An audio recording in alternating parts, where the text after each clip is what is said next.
day 2 and I'm back, and it's slightly better weather. It's not raining for a start, which is always a bonus when you're digging a hole in the ground. And today I'd like to start by looking at the profiles that we've created. So as you can see, we've got a lovely shallow bay across this end of the pond, and that's where the cobbles and the kind of the nice access in for your birds to bathe and any hedgehogs visiting to drink, that sort of thing. That's going to be really nice and left clear, and I'll show you in a little while.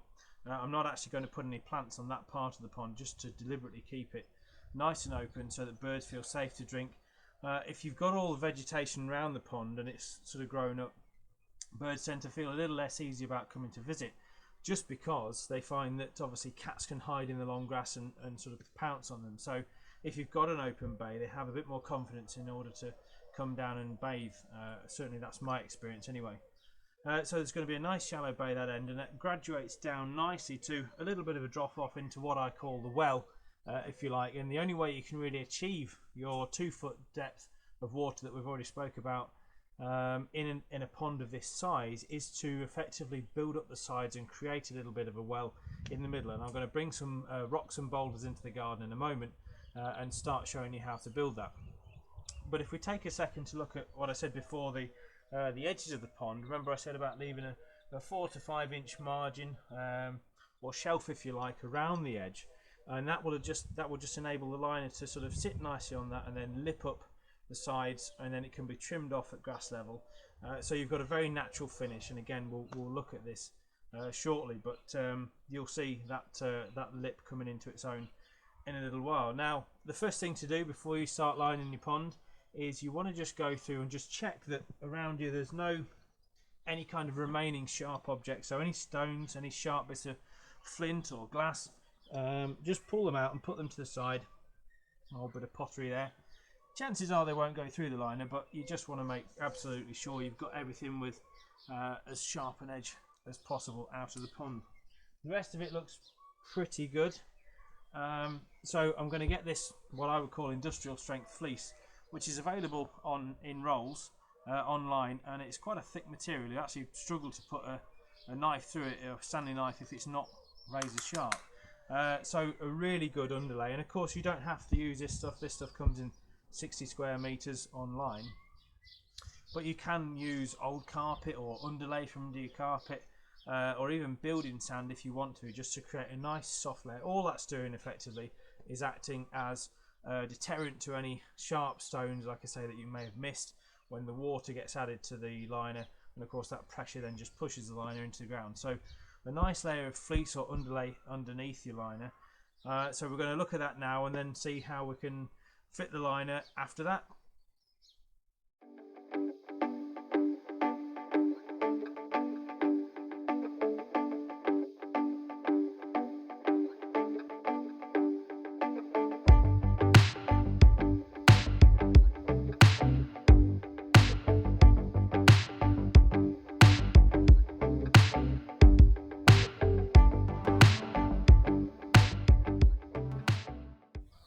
So that's the first layer of fleecing. It's quite easy, as you can see, and don't worry about the edges for now. We'll actually trim them off later after the line is in, but the main thing is to make sure you've got a bit of an overlap, as you can see, on the fleece that's the next part down in the pond, if you like, so that and when you do it, make sure you overlap so that the soil can't go underneath. For example, if the fleece was lapped that way on, if you try sort of putting soil from the top, as you'll see shortly, back in, it can get under and in between the fleece. So overlap to make sure that when you do put your soil in, it's going to roll the right way over the top of the fleece and just carry on to the bottom of the pond.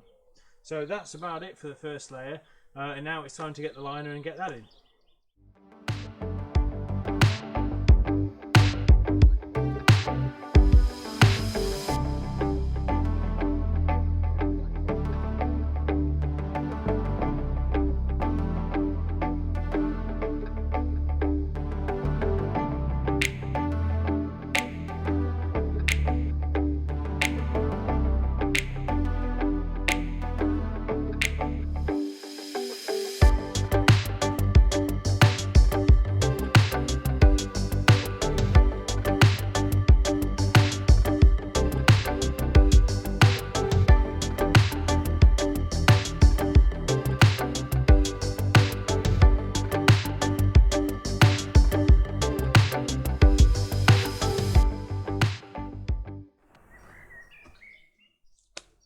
that's it, fleece. I mean, that's it looks a bit of a mess at the moment, but all will be revealed shortly, and it'll soon start coming together now. Now, one thing I would say at this point is if you choose a particularly windy day, I'd make sure you have plenty of heavy objects such as spades and shovels to lay the edges of the fleece down, because I can't tell you how many times it's caught me out and the wind's just blown the fleece back in and into the middle of itself. So a bit frustrating, so avoid that, and obviously take care when you are coming back into the pond when you are at this stage, because the fleece on the liner is actually quite slippy, and I've nearly slipped over a couple of times myself. So just be careful when you're walking down the slopes in particular to get to the bottom to do your kind of final tweaks and things. And I think we're about there. It's not too much of an overhang at the moment. There's a little bit of fleece going on, so that's absolutely fine. But it is important to say at this point, don't even consider trying to trim your liner at this point, because by the time you add the weight of the water, it can actually pull the liner in a considerable amount, more than you would actually think. So best to leave all your trimming of the liner till the end. I've cut a little bit of the fleece off there just so I can infill this corner to save some more on the roll, but other than that, yeah, don't trim the liner until later. So now it's time for the slightly harder bit again, but it'll soon get better. And now it's time to bring in some of those subsoils. So I mounted up a little pile out of the bottom when I got to a change in colour, and it actually got quite stony quite quickly once the colour change was evident, and that will actually go back in the bottom of the pond. There's not too many plants we're going to need to put right in the bottom, so that can be a bit more stony. And of course, if you haven't got any subsoil, if you've dug your hole and it's solid blue clay, or it's really naff soil, or you're fortunate enough to have 2 foot of fertile topsoil, then don't panic. You don't have to use all of this subsoil. You can use pebbles and gravel, particularly in the bottom where you're not going to have so many plants to be planted, and then just work on poorer subsoils around the edges if you need to. So I'm going to use that poorer subsoil, start by putting that in the bottom first, and then after that I'm going to start bringing the boulders in and actually creating the mini well shape, if you like, that we spoke about. And as you can see, I'm in the deepest point now, and those rocks will just help to retain the subsoil to stop it all slipping in, because the last thing you want is to go to all this effort and then over time the soil just kind of drop in with birds and things sort of walking across the edges, and the soil sliding into the middle. So by using the boulders, they act as a bit of a mini retaining wall to actually stop the soil from slipping back in. So I'm going to get some subsoil and put that in the bottom now, just to weight it down. And you can put, as I have done with the spades and shovels, a few sort of mounds here and there just to weight your fleece down to make it a bit easier, of course. And then once the subsoil's in, I'll bring in the boulders.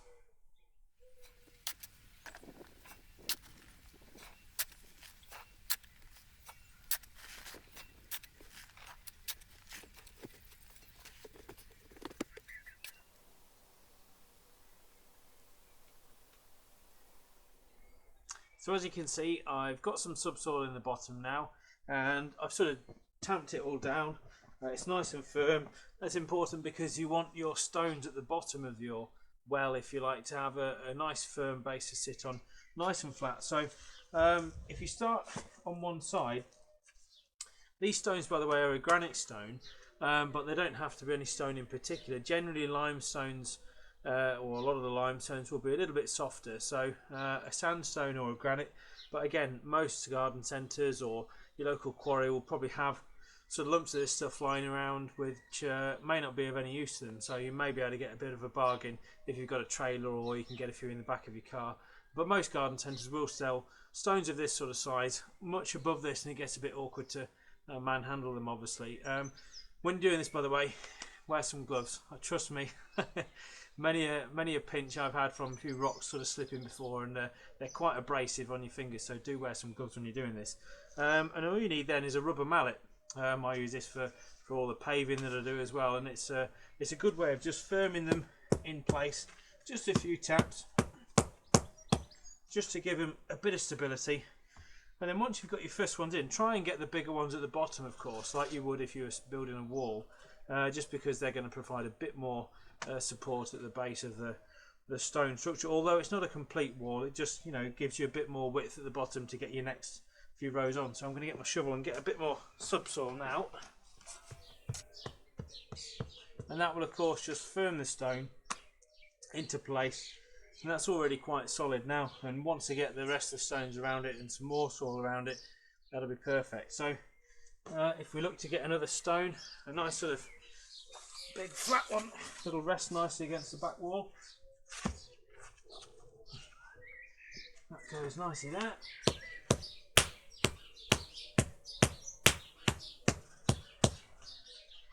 And a bit more subsoil.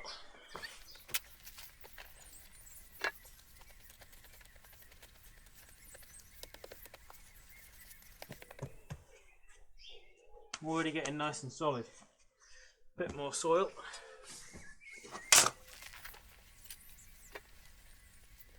And as you go to add your next layer, keep the soil a little bit loose, and then the next rock or stone will just bed down nicely into that. So try and find one little tick the box there. This one.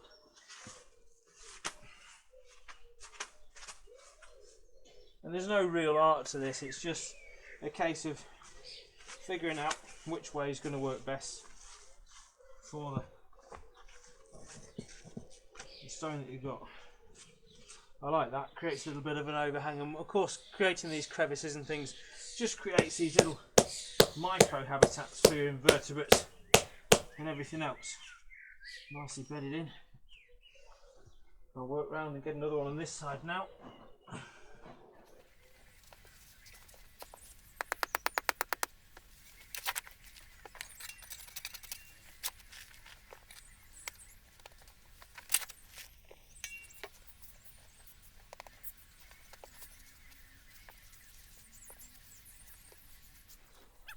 Where you can, when you're doing this, try and overlap the joints a little bit as well. You can see there I've got a stone that's stepping over 2 stones below, which just helps, as you would if you were building a house, just helps give the wall or the rocks a bit more stability.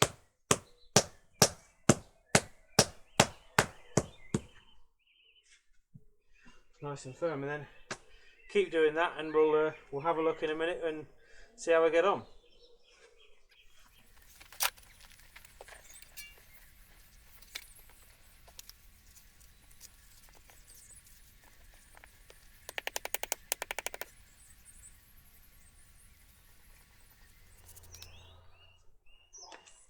Certainly raises your body temperature doing this.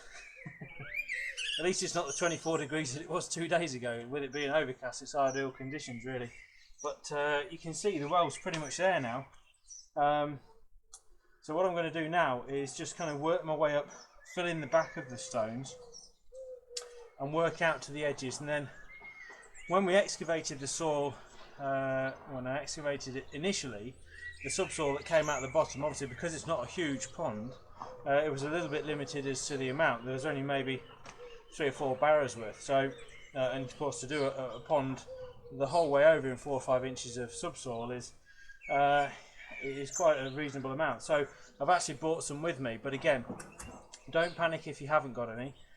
You can use this subsoil that I've just put in here around the edges if you wish to. And like as I said before, fill the bottom with more sort of gravelly substrate. And it's a bit of a guessing game really. Until you get going, you don't really know. But you want enough around the edges so that you can actually put your plants in. So make sure you have got enough sort of not absolutely fertile topsoil so that we can plant around those edges. And I've got some with me, like I say, that's I usually have it in bulk and have it at a yard, which is of course handy, but for people who are doing it by themselves, it gets a little bit tricky. So but whatever you don't excavate from your own pond, you can perhaps find, maybe you've got another part of the garden that you could actually dig a little bit of a hole out of and find some more subsoils, and that way then at least you get the chance to top up these edges with that soil, and that'll create a great planting medium in a short space of time. So I'm going to work my way around the edges now, and then once that's done I will then look at bringing the other subsoil in to finish off.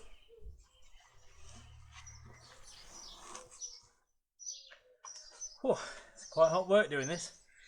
Now I'm at the point now where if I want to save a bit of time, and if you want to do this at home, by all means get the hose in and start filling up the middle of the pond. This pond's not very big, so I might just put a couple more rocks in first around the edge.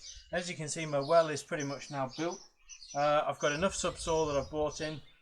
For those of you, by the way, that are wondering why on earth is he using buckets instead of a wheelbarrow, the garden just outside the shot has actually got a few steps down, and it's a bit tight coming in, and I just could not have made a ramp to get up the steps, so a bit laborious when it's quite a muggy day, but nearly there, and it's so satisfying to be at this point now, given that, you know, yesterday it was just a piece of turf. So I'm going to just go around now. Also at this point it's a good point to just sort of check your depths, you know, check you've got enough subsoil, because it's easy to spread the soil and then find out that actually your fleece is just, you know, an inch below, and of course you want a reasonable depth. Now I'm only about 1.5 inches there, so I'm going to add a bit more soil over here. Obviously I will top up the subsoil to the lip of the pond, but now's a good point before you completely fill it with your soil to the edges, just to position your last few stones. And I've put one to the side here, which will be a nice little sort of perch, if you like, for any blackbirds or other birds that come down to bathe and drink. And it's just, I always love to put a bit of a stone that's just coming out of the water. It just looks great as well. So the cobbles are going to go in shortly. I've got 1 or 2 more big stones to put in, and then I think we can get the hose on.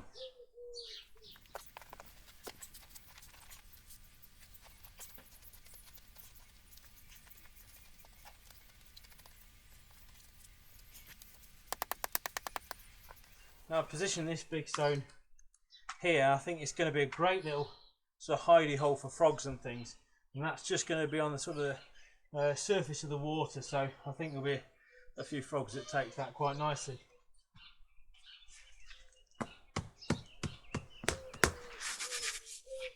I've put a couple of decent sized stones this end as well, because this is where the cobble beach is going to be, as we said, for the access for birds and amphibians and mammals. So I wanted to kind of demark the edge of the cobble beaches, so I've just put one either side, and I think it'll look quite natural when the cobbles are in between. And I think I'm about there for stones. Maybe I could use this one just here on this corner. Actually, I'll put him next to this one. You don't want it to look too uniform. You want there to be some irregularity in your stones. And of course this is where the client's going to sit behind the camera in the lovely little gazebo. So I don't want to have too much vegetation that side and blocking the view across to what will hopefully be the giant bird bath.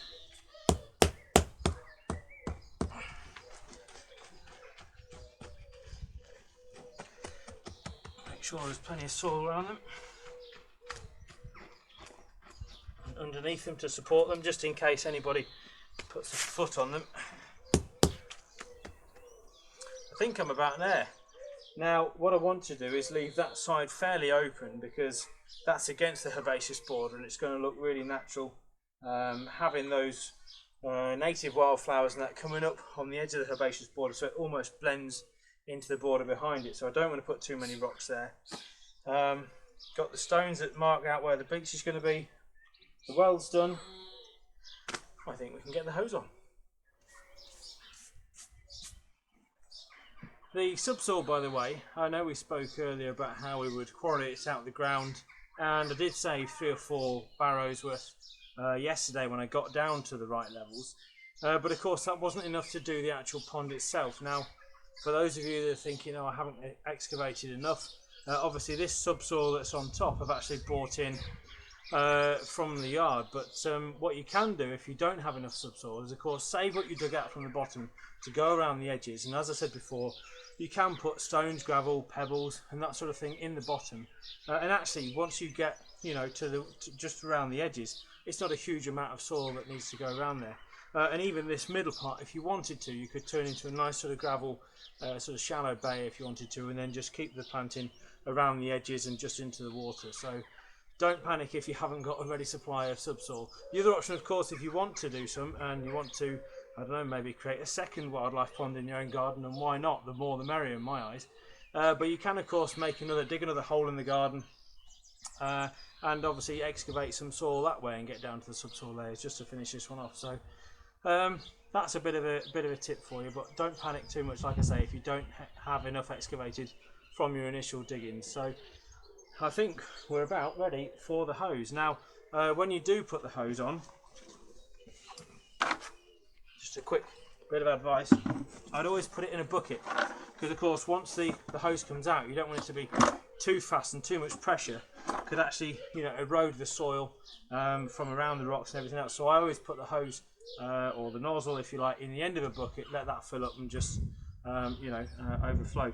Obviously, if it's a bigger pond, make sure you get your 2 bucket before you actually lose it completely in the bottom of the pond. Another way you can do it, of course, is by now you can see, particularly on that side of the pond, there's a bit of an excess of liner. If it is a bigger pond, cut a slice of that liner off, lay it into the middle of the pond, and then lay your hose down it. And of course, that way you can just gently draw the hose and the liner up as the pond is filling. And of course, that will make sure you don't leave any buckets in the middle. So I'm going to go and turn the tap on.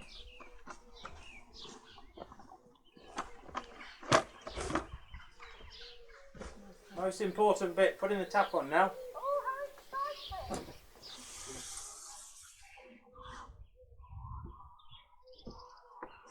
Now while that's filling, I'm just going to go and get the rest of the subsoil, top up the edges, and then I can start to look at trimming the liner once the water level gets up to it.